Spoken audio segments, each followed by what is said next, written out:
আজ বিকেল আনুমানিক ৩টা নাগাদ পারমেখলিগঞ্জ গ্রাম পঞ্চায়েতের অধীন তিস্তা নদীর ৬ নং স্পার এলাকা থেকে এক অজ্ঞাত পরিচয় মহিলার মৃতদেহ উদ্ধার। ঘটনায় ব্যাপক চাঞ্চল্য এলাকায়। জানা গিয়েছে, স্থানীয় কয়েকজন বাসিন্দা তিস্তা চরে এক হাঁটু জলের মধ্যে একটা মৃতদেহ পড়ে থাকতে দেখেন। পরে সামনে গিয়ে তারা দেখার চেষ্টা করলে উপলব্ধি করেন একটি অজ্ঞাত পরিচয় মহিলার মৃতদেহ পড়ে রয়েছে। পরে তারা থানায় যোগাযোগ করলে ইতিমধ্যে পুলিশ ঘটনাস্থলে গিয়ে বিষয়টি তদারকি শুরু করেন। শেষ খবর পাওয়া পর্যন্ত পুলিশ মৃতদেহটি উদ্ধারের কাজ করছেন, তবে মহিলার পরিচয় এখনো জানা যায়নি।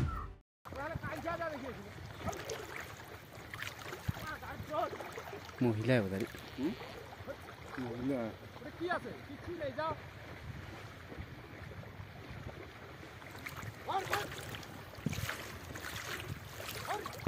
এই তো মানে লাশ পড়ে আছে। আপনারা দেখছেন নর্থ বেঙ্গল সমাচার, উত্তরের বার্তা, সত্যের পথে।